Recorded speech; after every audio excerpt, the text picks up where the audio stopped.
Alright, so this is our morning collection at around, today is around, now it's around 9 a.m. No? Yeah. 9:40. 9:50.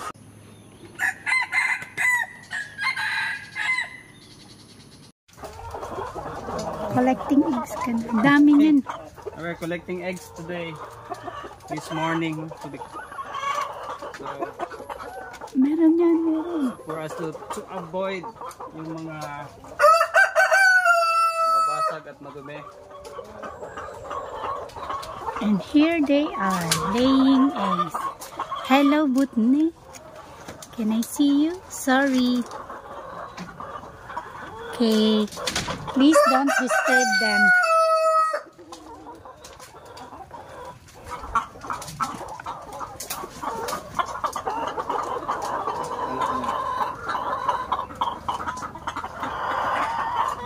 Meron pa? Meron nga dun, oh. Tatlo. Hala, lumabas na sila, oh.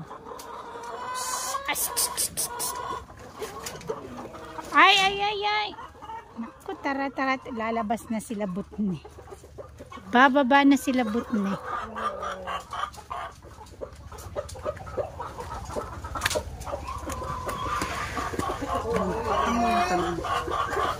Ay, muntik. Mapakan ko. And here,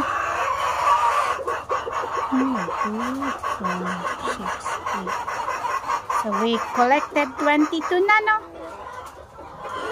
Bilis. Alright, so this is our morning collection at around, today is around, now it's around 9 a.m. No? Yeah. 9:40. 9:50. So we collect at least 3 times a day to avoid yung ganito, may mga dumi. Then kasi meron tayong mga hens na naglilay sa floor lang. So we try to collect them as early as we can para ma-avoid din yung tutukain nila yung mga eggs. So yun. And then para malinis yung ating mga itlog, at least minimal na lang yung ating lilinisin, the rest goods to go na ito. If we are going to incubate them, di na natin sila kailangang ilinis kasi malilinis na sila. The only ones that we need to clean are the ones na merong mga stains ng konti. If hindi na ito matanggal, then we keep it that way.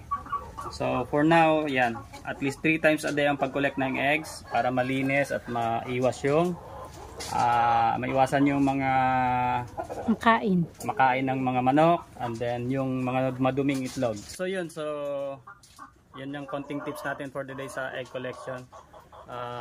This is Pong once again of Butnes Bukana Farm. Thank you so much for watching. Bye.